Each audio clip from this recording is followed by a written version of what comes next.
Hey WhatsApp guys, welcome back to my channel. तो आज मैं यू कलर्ड माय वर्ल्ड की थर्ड एपिसोड को एक्सप्लेन करने वाली हूँ। फर्स्ट और सेकंड में ऑलरेडी एक्सप्लेन कर चुकी हूँ। अगर आप लोगों ने अभी तक नहीं देखा तो जाकर आप पहले उसे देख लीजिए, उसके बाद आप इस वीडियो को कंटिन्यू कर सकते हैं। लिंक आपको डिस्क्रिप्शन बॉक्स में मिल जाएगा और साथ ही चैनल को सब्सक्राइब करके बेल नोटिफिकेशन जरूर से ऑन कर लीजिएगा। तो चलिए वीडियो को स्टार्ट करते हैं। तो सेकेंड एपिसोड के एंड में हमने देखा था गुएबाई और यूयान आपस में टकरा जाते हैं।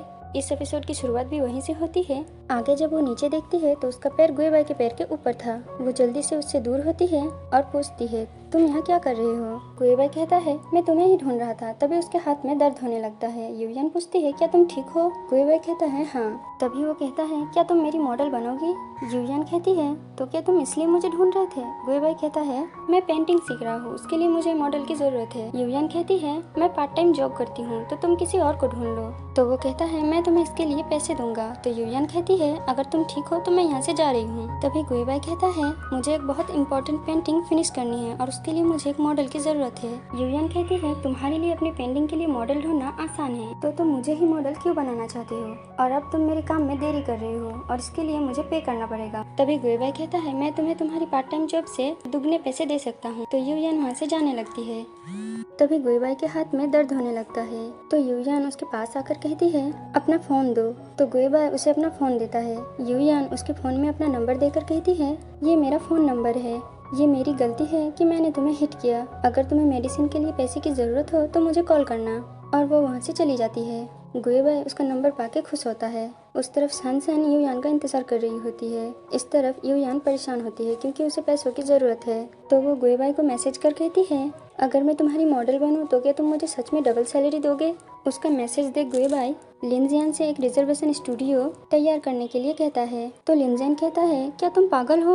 उसने तुम्हें हिट किया है तो तुम उसे किस बात के पैसे दोगे? गुएबाई कहता है, लेकिन मैं तो बिल्कुल ठीक हूँ। लिनजियान कहता है, बेवकूफ मत बनो, जैसा मैं कहता हूँ वैसा करो। हम उसे इतनी आसानी से पैसे नहीं देंगे। आगे जब यूयान स्टूडियो में आती है तो वो देखती है गुएबाई को काफी ज्यादा चोट आई है। तभी हम फ्लैशबैक में देखते हैं गुएबाई की ये हालत लिनजियान ने ही की है। उसने गुएबाई के हाथ और पैर में इस तरह से बैंडेज बांधी ताकि देखकर लगे कि उसे बहुत चोट आई है और वो चल भी नहीं पा रहा है। तभी गुएबाई कहता है, लेकिन ये तो गलत है, हम उसे धोखा दे रहे हैं। लिनजियान कहता है, तुम बहुत ऑनेस्ट हो, उसने तुम्हें हिट किया, उसे तुम्हें पैसे देने चाहिए, उल्टा तुम उसे डबल सैलरी दे रहे हो। गुएबाई कहता है, क्या वो मेरी मॉडल बनेगी? लिनजियान कहता है, अगर इस हालत में कहोगे तो जरूर बनेगी। तभी यूयान पूछती है, इसे क्या हुआ है? लिनजियान कहता है, तुमने इसे हिट किया, इसकी हालत बहुत खराब है। डॉक्टर ने कहा है कई सारी जॉइंट्स बुरी तरह से इंजर्ड हो गए हैं, पैरालाइज्ड हो गया है, पेंटिंग भी नहीं कर सकता। लेकिन तुम्हें इससे क्या फर्क पड़ता है?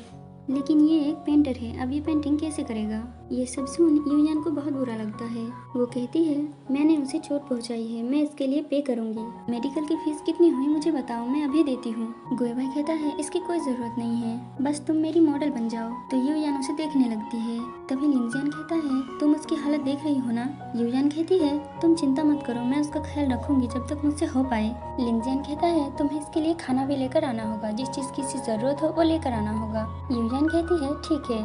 लिनजियान वहाँ से चला जाता है और वो दोनों अपने काम पर लग जाते हैं। गुएबाई यूयान की स्केच बना रहा होता है। इसी दौरान वो कलर्स को देखने की कोशिश करता है, लेकिन उसे कलर्स नहीं दिखते। तो वो यूयान को सामने रखी पिक्चर में कलर्स भरने के लिए कहता है। तो यूयान उस पिक्चर को कलर करने लगती है। वहीं गुएबाई भी एक पिक्चर को कलर कर रहा होता है, लेकिन तब भी उसे कलर्स नहीं दिख रहे होते। तो वो गुस्से में उस पेंटिंग को फेंक देता है। यूयान जाकर उस पेंटिंग को उठाती है और कहती है, क्या हुआ, तुमने इसे क्यों फेंक दिया? ये पेंटिंग तो कितनी अच्छी है। गुएबाई कहता है, तुम्हें नहीं लगता इसमें कलर्स मैचिंग की प्रॉब्लम है? यूयान कहती है, थोड़ा सा डार्क तो है, लेकिन ये बहुत खूबसूरत भी है। वो उसे समझाती है और मोटिवेट करती है। उसकी बातें सुन गुएबाई अपना एक पास्ट याद करता है, जब वो एक बच्चा था और पेंटिंग किया करता था। तो उसकी टीचर भी उसे ऐसे ही मोटिवेट किया करती थी। फिर गुएबाई यूयान से कहता है, आज के लिए बस इतना ही, कल तुम फिर से आ सकती हो। तो यूयान वहाँ से चली जाती है और आकर सनशाइन और शाओचान को सब कुछ बताती है कि कैसे उसकी वजह से गुएबाई को फ्रैक्चर हो गया और वो अब उसका ख्याल रख रही है। अगले दिन यूयान गुएबाई के लिए खाना लेकर जाती है। गुएबाई कहता है, मैं ये नहीं खा सकता और कहता है, तुम्हें ये सब करने की जरूरत नहीं है, बस यहाँ तुम रोज आया करो। लेकिन यूयान फिर भी उसे खाने के लिए कहती है और कहती है, अगर तुम नहीं खाओगे तो मैं इसे फेंक दूंगी। तो गुएबाई उसे रोकता है और खाने लगता है। तभी यूयान कहती है, मुझे अभी याद आया, मैंने इसे टेस्ट किया था तो गुएबाई उसे घूरने लगता है। तभी यूयान हंसते हुए कहती है, मैं तो मजाक कर रही थी, ये मेरा झूठा नहीं है, खा लो। तभी जब गुएबाई यूयान को स्माइल करते हुए देखता है तो उसे फिर से कलर्स दिखने लगते हैं और वो उसे ही देखता रहता है। इस तरफ जिजियान और ह्वायोन कॉफी पर आए हुए होते हैं। जिजियान ह्वायोन से फिर से कहता है वो उनकी आर्ट गैलरी के साथ काम करना चाहता है। ह्वायोन कहती है, तुम बहुत टैलेंटेड हो, तो तुम्हें किसी और गैलरी में ट्राई करना चाहिए। और भी बहुत सारी आर्ट गैलरीज है जो तुम्हारे साथ काम करने को तैयार है। ह्वायोन गुएबाई के साथ काम करना चाहती है, इसलिए वो जिजियान को पोलाइटली मना कर देती है। इस तरफ यूयान गुएबाई से कहती है, मैंने पेंटिंग फिनिश कर दिया, कैसा है? लेकिन गुएबाई को फिर से कलर्स दिखना बंद हो गए होते हैं तो वो परेशान हो जाता है और तभी उसे बचपन के कुछ फ्लैशबैक आने लगते हैं, जिससे वो और भी ज्यादा परेशान हो जाता है। उसे देख यूयान उससे पूछती है, गुएबाई क्या हुआ, क्या तुम ठीक हो? तभी जब गुएबाई फिर से यूयान को देखता है तो उसे फिर से कलर्स दिखने लगते हैं और वो जल्दी से उठकर उस पेंटिंग को देखने के लिए जाता है जिसे यूयान ने कलर किया था। और एक्साइटमेंट में वो भूल जाता है कि वो पैरालाइज्ड होने का प्रिटेंड कर रहा था। यहाँ यूयान को पता चल जाता है कि गुएबाई को कोई चोट नहीं आई है और इतने समय से वो झूठ बोल रहा था। यूयान गुस्से में वहाँ से निकल जाती है। तभी गुएबाई को भी इस बात का रियलाइज्ड होता है और वो यूयान के पीछे जाता है। गुएबाई यूयान को रोक कर कहता है, प्लीज मुझे एक्सप्लेन तो करने दो। यूयान कहती है, तुम क्या एक्सप्लेन करोगे? मैंने तुम्हें गलती से हिट किया, वो मेरी गलती थी, लेकिन तुम्हें कोई हक नहीं है मेरे साथ इस तरह से चीट करने का। तभी गुएबाई अपने मन में कहता है, लिनजियान देख लो अपना बैड आइडिया, एक बार मुझे आने दो फिर तुम्हें बताता हूँ। तभी यूयान कहती है, हट जाओ मुझे जाना है। तभी गुएबाई कहता है, मैं मानता हूँ कि मैंने तुमसे झूठ बोला, लेकिन मुझे सच में तुम्हारी हेल्प की जरूरत है। लास्ट टाइम तुमने जो पेंटिंग बनाई थी मुझे वो काफी पसंद आई। मैंने काफी लंबे समय से ब्यूटीफुल कलर्स को नहीं देखा है, लेकिन जब मैंने तुम्हारी पेंटिंग देखी तो मुझे कलर्स दिखने लगे थे। तुमने बताया था कि तुम इस दुनिया को किस तरह से देखती हो, इसलिए मैं तुम्हें जानना चाहता हूँ। मैं जानना चाहता हूँ कि तुम्हारी नजरों से दुनिया कैसी दिखती है, तो क्या तुम मेरी हेल्प करोगी? यूयान को लगता है गुएबाई फिर से झूठ बोल रहा है, तो वो कहती है, देखो इस तरह से झूठ बोल के धोखा देना गलत है। इतना कहकर वो वहाँ से भाग जाती है। आगे हम देखते हैं सैनसेन यूयान से पूछती है, तुम अभी भी यही हो? आज तुम अपने फ्रैक्चर पेशेंट का ख्याल रखने नहीं गई? यूयान कहती है, उसकी याद मत दिलाओ, उसने मेरे साथ चीटिंग की है। तभी गुएबाई का मैसेज आता है। वो कहता है, यूयान मैंने जो भी कहा वो सब सच है, क्या तुमने इसके बारे में सोचा? तभी सैनसेन उसका मैसेज देख कहती है, क्या कहा था उसने? यूयान कहती है, उसने मुझसे झूठ बोला था। आगे हम देखते हैं जिजियान का एक बास्केटबॉल मैच होता है। वहाँ उसके काफी सारे फैंस आए हुए होते हैं। वहाँ गुएबाई और लिनजियान भी आता है। तभी वहाँ यूयान और सैनसेन भी आती है। शाओचेन भी आई हुई होती है। यहाँ मैं आपको बता दूं कि शाओचेन जिजियान को काफी पसंद करती है। ये जब गुएबाई की नजर यूयान पे पड़ती है तो वो वहीं उसकी स्केच बनाने लगता है। यूयान काफी खुश लग रही थी। गुएबाई वहीं से उसे मैसेज कर कहता है, आज तुम काफी खुश लग रही हो, तो मैं तुम्हारे जवाब का इंतजार करूंगा। ये मैसेज पर यूयान चारों तरफ गुएबाई को देखने लगती है। तभी यूयान की नजर शाओचेन पे पड़ती है और वो ये बात सैनसेन को बताती है। सैनसेन कहती है, लेकिन वो तो लाइब्रेरी जाने वाली थी, अगर वो यहाँ है तो वो हमसे छिप क्यों रही है? तभी मैच का हाफ टाइम होता है और सब लोग वहाँ से जाने लगते हैं। तभी शाओचेन की बुक से एक लेटर नीचे गिरता है। यूयान उस लेटर को उठाकर शाओचेन को आवाज लगाती है, लेकिन तभी वो लेटर जिजियान का एक दोस्त ले लेता है जो वहीं बास्केटबॉल खेल रहा था और वो सबके सामने उस लेटर को पढ़ने लगता है।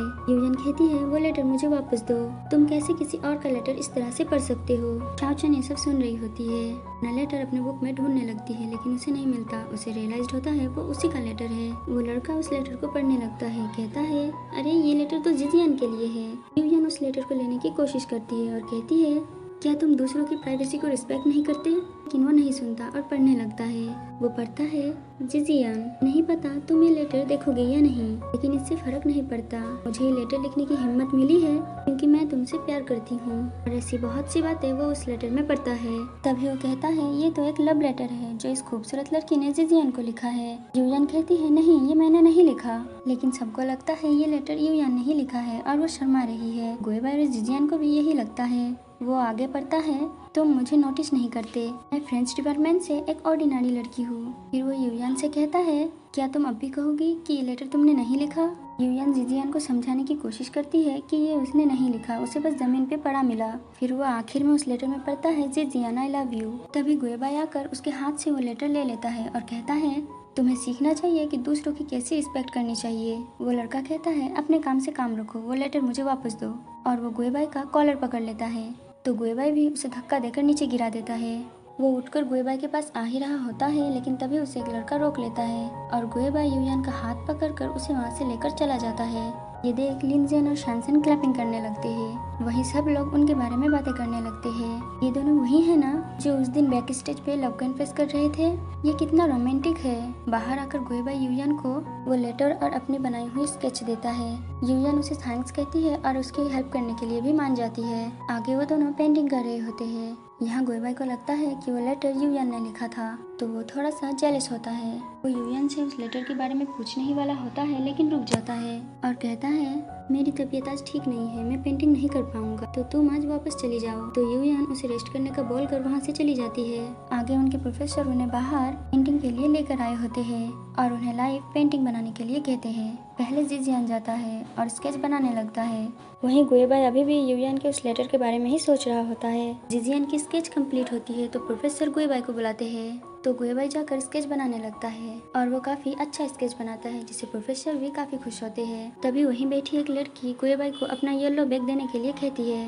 अब गुएबाई को कलर्स ना दिखने की वजह से उसे समझ नहीं आता कि येलो बैग कौन सा है।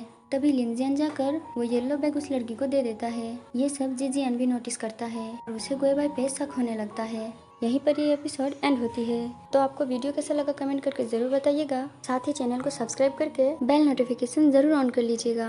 बाकी thank you so much for watching this video. मिलते हैं अगली वीडियो में, तब तक के लिए बाय बाय।